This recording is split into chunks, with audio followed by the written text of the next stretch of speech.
नमस्कार दोस्तों, स्वागत है आप सभी का मेरे अपने चैनल मोना तोमर भजन में। मैं आप सभी को आज शिव महापुराण की एक ऐसी कथा सुनाने जा रही हूँ जिससे आप लोग सुनोगे तो आप लोगों के दिल में श्रद्धा भाव भक्ति भोले बाबा के प्रति और थोड़ी सी बढ़ जाएगी।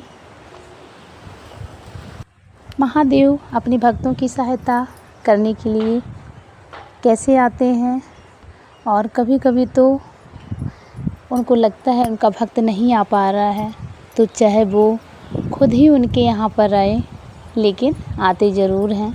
शिव महापुराण की जो कथा होती है उसमें साफ साफ लिखा हुआ है कि भोले बाबा जो लोग मानते हैं या जो लोग जल चढ़ाते हैं तो एक लोटा जल का भी इसमें महत्व बताया गया है कि भोले बाबा के यहाँ पर जो यदि कोई चीज़ नहीं भी चढ़ा पा रहा है, एक लोटा जल ही सिर्फ चढ़ाता है, तब भी भोले बाबा किसी का जल बोलते हैं ना कि अपने ऊपर नहीं रखते हैं, उसके एक एक बूंद का हिसाब चुका देते हैं। इसलिए हमें भक्ति हमेशा श्रद्धा भाव से करना चाहिए। जब भोले बाबा भगवान हमारे लिए इतना सोचते हैं तो हम लोग मनुष्य की योनि में आकर भी महादेव की क्या पूजा नहीं कर सकते हैं। जानवरों की बात तो दूसरी है, क्योंकि उनके मुंह नहीं होता, बेजुबान होते हैं, वो लोग नहीं जानते, इसीलिए उनको जानवर कहा जाता है।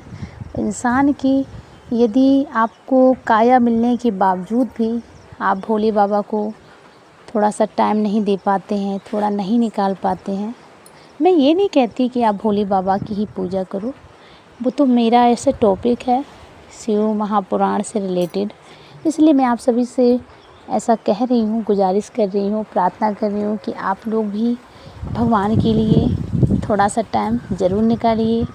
जो भी जिस भगवान को मानता है, मैं ये नहीं कहती कि आप भोले बाबा को ही मानिए, अपना अपना है, कोई माता रानी को मानता है, कोई और दूसरे भगवान को मानता है, कोई राधा जी को मानता है। और आज हमारी तबीयत ठीक नहीं थी, इस वजह से मैं आप लोगों के सामने वीडियो तो बना रही हूँ, लेकिन बिल्कुल मन नहीं था। सोचा कि चलो बना देती हूँ, जैसे भी बना रही हूँ।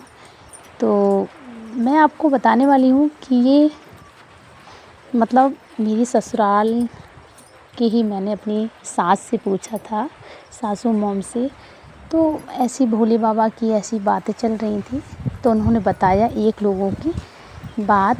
तो मुझे ऐसा लगा कि जब मुझे पता चला है तो मुझे आप लोगों के साथ में ज़रूर शेयर करना चाहिए। इस वजह से मैं आप लोगों को बता रही हूँ कि भोले बाबा ने उनके साथ कैसा क्या किया। तो चलिए स्टार्ट करते हैं।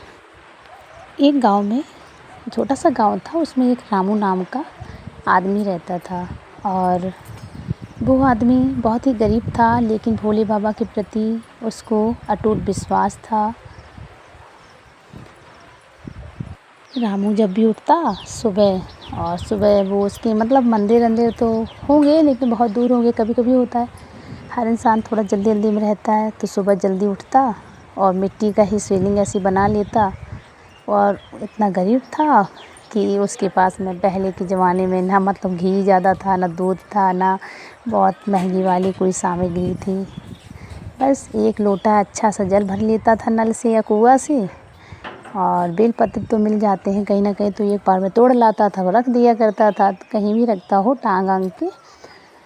और टांगने के बाद में तो सिर्फ भोले बाबा का ओम नमः शिवाय का जाप किया करता था।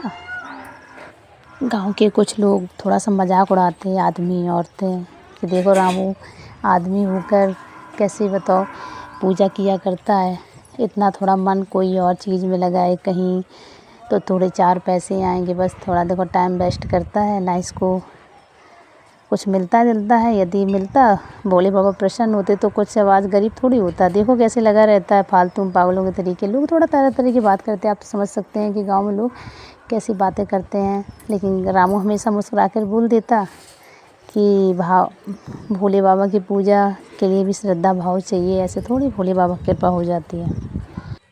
एक दिन की बात है, सावन का महीना, मतलब सावन ही चल रहा था कि बहुत दिनों से वह जंगल नहीं गया, जिससे वो अपनी लकड़ी काट कर थोड़ा बेंच वेंच देता था। पहले कोई काम हम तो कर नहीं पाता था वो, और ना ज़्यादा वो वैसे कोई काम हम जानता था तो कहीं कहीं करने जाए, है ना।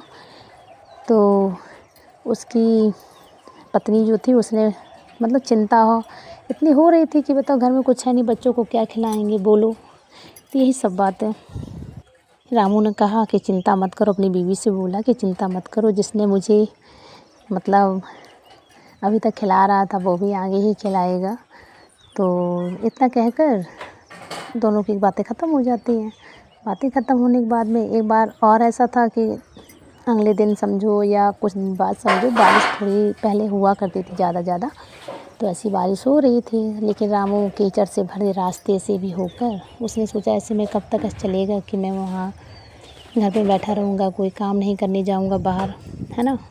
तो फिर बच्चों का पालन पोषण एंड लकड़ियाँ नहीं काटूँगा, बेचूँगा, कैसे गुजारा होगा। तो वो चला जाता है कि बारिश तो ऐसी होती रहेगी, कब तक नहीं जाएंगी, जब सावन का महीना चल रहा तो बारिश तो होती रहेगी। वो चला जाता है और लकड़ियाँ काटना स्टार्ट कर देता है।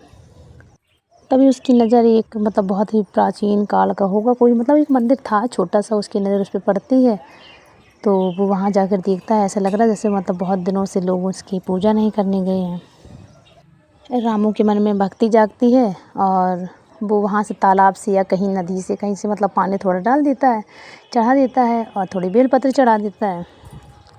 रामू ने हाथ जोड़ कर कहा, हे भोलेनाथ, मेरे बच्चों के खाने के लिए अनाज नहीं है और मैं आपसे ज़्यादा कुछ नहीं मांग रहा हूँ, धन दौलत भी नहीं मांग रहा हूँ, बस इतनी कृपा करना कि मैं अपने बच्चों का पालन पोषण कर सकूँ, इतना आशीर्वाद दो।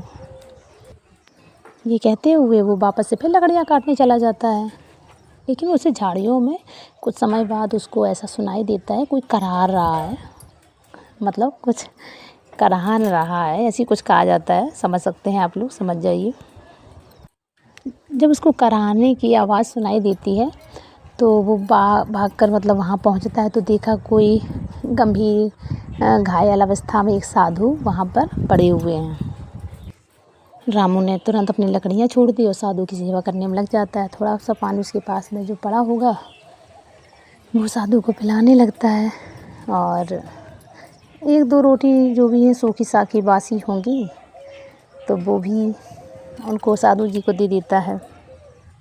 साधु ने रामू से पूछा, बेटा तुम इतने गरीब हो फिर भी तुमने अपनी आखिरी रोटी मुझे दे दी। तो रामू ने बहुत अच्छा शब्द कहा, मतलब उसने बोला कि साधु मतलब किसी भूखे को खाना खिलाना ही ये सबसे बड़ा मतलब सेवा होता ही है। साधु हंसने लगते हैं और उन्होंने हंसते हंसते बोल दिया कि रामू, भगवान तुम्हारी परीक्षा ले रहे थे। लेकिन रामू कुछ समझ नहीं पाता है। साधु ने अच्छा सा आशीर्वाद दिया और कहा, आज घर पे जाना, तुम्हारी सारी चिंताएं दूर हो जाएंगी। रामू घर को लौट के आता है, वहाँ देखा सच में साधु की बात तो बिल्कुल सच हो गई, सब कुछ बदल गया। वहाँ उसकी जो पत्नी थी वो बहुत ही खुश हो रही थी, खुश नज़र आ रही थी। रामू ने पूछा, बताओ क्या हुआ। तो पत्नी ने बताया कि अभी एक लकड़ियों के बहुत ही बड़े व्यापारी आए थे जिसने तुम्हारी 1 साल की लकड़ियाँ लेने का मतलब बड़ी से बड़ी मात्रा में लकड़ियाँ लेने का फैसला किया। कुछ धन भी दे के गया हुआ है वही व्यापारी। तो पत्नी ने कहा कि जब मेरे पति देव आएंगे तो हम आपको बताएंगे। तो रुपए ले नहीं रही थी, फिर उसने रुपए ले लिए तो पति को याद आ गई उस साधु की बात, तो बिल्कुल सच हो गई। मिलते हैं आप सभी से दूसरी वीडियो में।